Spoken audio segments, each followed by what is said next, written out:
Hello, Ryan here, and welcome to Star Citizen Sunday. This is a weekly show which covers all of the news from the week just past. Be sure to subscribe if you like what you see, and let's get on with it.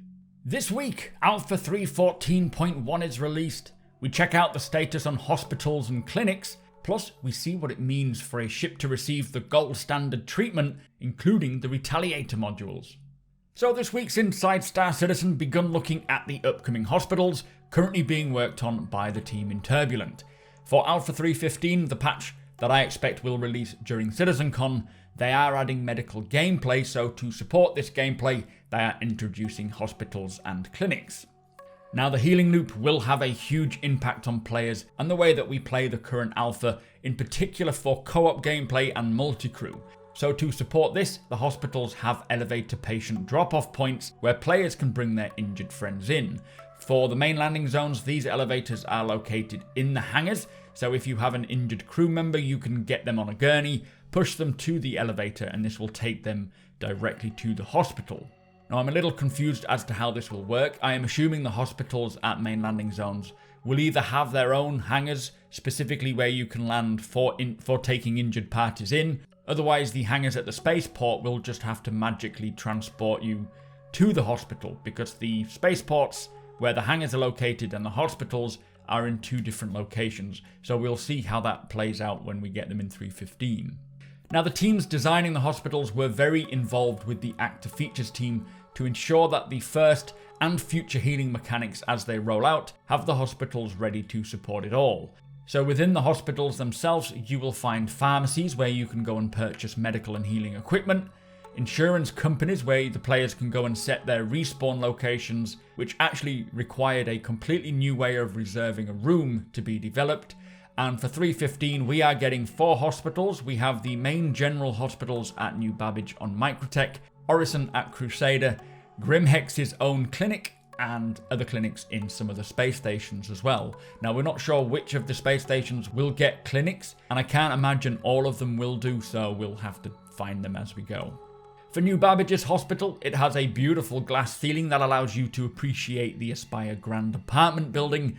It'll have a reception desk and a pharmacy on the ground level, and then the elevators at the back will take you to the medical floors, and these are the upper floors where players will respawn in. For Orison General, it is very large, which has really high ceilings. It looks very clean. As you enter, you will see the reception desk directly in front of you with the pharmacy to the left, and the elevators at the rear taking you again to the medical rooms. Once you get to the other floors, you will be able to take in the vistas that Orison offers. Now the space station clinics do offer the same services as the hospitals, but they are a lot more compact, and each one will feel slightly different with a different layout. They decided to place the clinics near the hangars, so they are in a convenient location, regardless of whether you are landing and coming in injured, or whether you are leaving your hab and need medical supplies quickly before you go.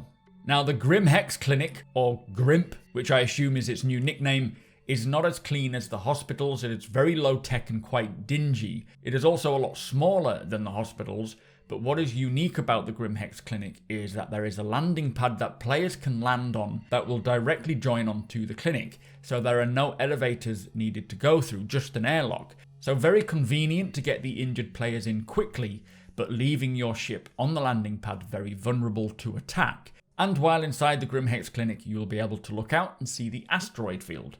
Now personally, I do love these new additions, and the medical gameplay loop on all tiers is going to be a huge aspect to Star Citizen, playing a real pivotal role in all areas of the game. Of course, combat in space or FPS is likely to be the most common cause of injuries, but all gameplay loops hold a potential for injury. Like mining, for example, if you get the wrong levels, you can explode.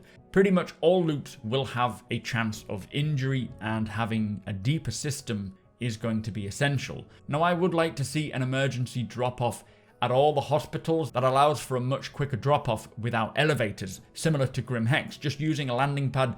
That may leave your ship vulnerable, but obviously in the larger cities like Orison and New Babbage, you could be less likely attacked when the eventual security system comes in properly. Maybe make this only available to medical ships, or with permission for people specifically coming to drop off injured parties. I do think that this is the plan one day, but clearly we have to start somewhere. Anyway, next up for Inside Star Citizen, we took a look at the gold standard work going on with the Aegis ships. We have the Gladius, which is already done, the Retaliator and the Sabre. So the gold standard pass, which I guess is now being standardized into the ship pipeline, is implementing things like the cockpit button placement and animations, ensuring everything is to the proper metrics, exposing all the ship items, and a lighting and material pass. Basically finishing the ship to be as complete as they can now, using the current feature sets and tech that they have available. So do expect more standard passes for, say, when they introduce materials and they get physicalized, and armor, for example. Now the Gladius was the first ship to receive the gold standard pass, and I will link my video taking a look at this ship specifically for its gold standard pass in the description below, should you want to check out where all the components and physical inventories are located. The Gladius now has all the appropriate component locations and personal inventory slots. They also added a source for the headlights, and they updated the thruster glows, a fuel port, as well as some geo and material optimizations to make it more performance friendly. For the Sabre, they are just finishing this off now, doing the same thing, but also improving the damage mesh, adding better lighting to make the ship more readable from afar, but not too bright, as it is still a stealth ship, and revising the dashboard to make it easier to understand. Now the Aegis Retaliator is also going through the same type of work, but due to it having a proper interior, they had to do additional work on it as well. Like, for example, the cockpit work also has to apply to the turrets. The components needed to be able to be removed and taken out of the ship, so they needed to widen the doors, for example. They also made quite a lot of changes to the central hub room, like removing the top and bottom airlocks and instead opting for a side airlock, which will be much better being able to just walk on and off. They also removed one of the lifts to make room for the docking collar, but increased the size of the remaining elevator to compensate. Now we also got to see a work in progress on the customizable room modules.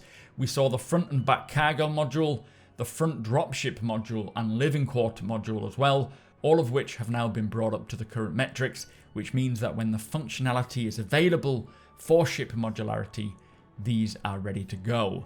Now he says they will of course go through all of the ships and bring them up to the gold standard level as well, starting with Squadron 42 specific ships and then moving on to the rest. Do let me know what ships you most look forward to receiving the gold standard treatment. For me, it is probably the Avenger and the Caterpillar. The Avenger because it is pretty much my daily driver, and the Caterpillar because it needs a lot of love and the lifts and modularity and just so much more love and attention. But anyway, that was Inside Star Citizen. Pretty interesting episode this week. Let us move on. So this week's Star Citizen Live was sitting down with 8 Turbulent developers. The Turbulent team are based in Montreal, and they are responsible for a lot of the RSI web services, planet-side points of interest, like the hospitals that we saw in Inside Star Citizen, plus they are also helping to work on server meshing. Now there wasn't a lot of information to glean from this episode, as it was mostly focused on introducing us to the team, so if you want to learn more about the actual team who are working on the game in Turbulent, I do highly recommend watching it, but there were some minor snippets of information that I think are worth mentioning. So other than the hospitals, the team are also working on derelict puzzles, specifically working on the Caterpillar derelict, as it gives them a lot of room for the puzzles. Basically, these derelicts are new and they are currently being placed around the verse. Some of them will be easy to find and others will be much harder, but they're trying to maximize the use of scanning and the loot crates, which loot crates are coming in 315. For example, you could come across a crash site with 3 to 4 pieces of that ship. One of the pieces may have a puzzle inside that will give you access to a few loot crates, or there could be multiple puzzles inside with various loot crates all containing a variety of different items with varying rarity as well. Now the goal, they say, is to give explorers something to do and add a little bit more gameplay. They will in the future continue to add more gameplay to these as more functions become available, like mines and the fire system as well. Plus they said as soon as the planetary nav mesh is done, the sky is the limit, meaning NPCs, creatures, all those sorts of things could be found planet-side roaming around these derelicts. Now one thing they did mention is how Star Citizen is so unique in the sense that developers are given the time to explore and create the best method for what they need. But not only creating the best looking or functional assets, also future-proofing them as well so that they can expand over the years, increase the speed at which they can get stuff done, and create tools and so forth to assist in this. Which is not something most games have the privilege of doing, where they have to rush things out for a deadline. To finish with, they did mention that they are still looking for a lot more hires, as they really want to expand the team further and grow the gameplay available. It is a great team to have over in Montreal, and I am really excited to see what they can achieve, bringing in more points of interest, like the Derelict Javelin wreck that we saw them just create as a bit of a test bed. It wasn't necessarily something we're going to see in game, although I think they said they will put it in game, but it was more of just a test bed to introduce them to the company, to the methods, to the tools. And if they can do something like that, just as an introduction to Star Citizen, then it is going to be exciting to see what else they can achieve. Anyway, it is worth watching if you are interested in meeting more of the team, but that was the gist of Star Citizen Live. Let's move on.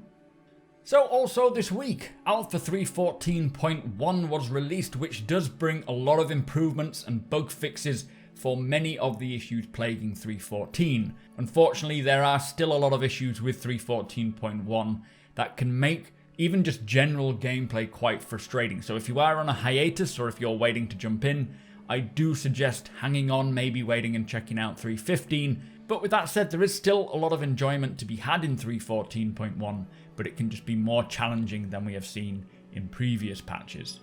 With the release of 3.14.1, there is a new free fly going on, which allows anyone to try Star Citizen for free, with CIG releasing a new player guide to help them, as well as limited time discounted starter packs. I will say, if you do want to have some idea of what to do or how to play the current alpha, by all means do stop over on my Twitch account. It is twitch.tv/supermacbrothers Ryan. I stream 4 days a week between Monday and Friday. And if you have any questions, do drop them in chat and I will do my best to answer them.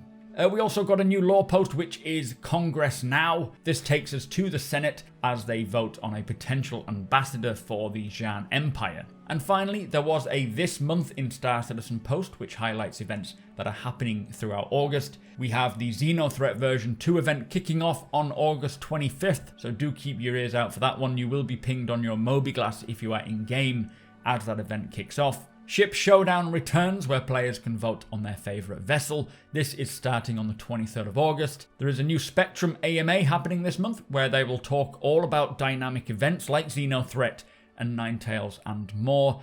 And if I was to guess, I would expect that to be around next Wednesday. They generally fall on a Wednesday, and there is only one more Wednesday of August. And finally, to celebrate Talk Like a Pirate Day, there will be pirate-themed offerings available to purchase, should you wish to. I'm expecting maybe ship skins, ship packages, bundles, those sort of things. No specifics at this time, but we will see throughout this month. So that brings us to the end of the show. If you do enjoy my content, please consider subscribing and hitting that like button. Also, I am able to do this thanks to my very generous patrons and channel members. If you appreciate what I do and would like to help make it even better from as little as $1 a month, all of the links are provided below.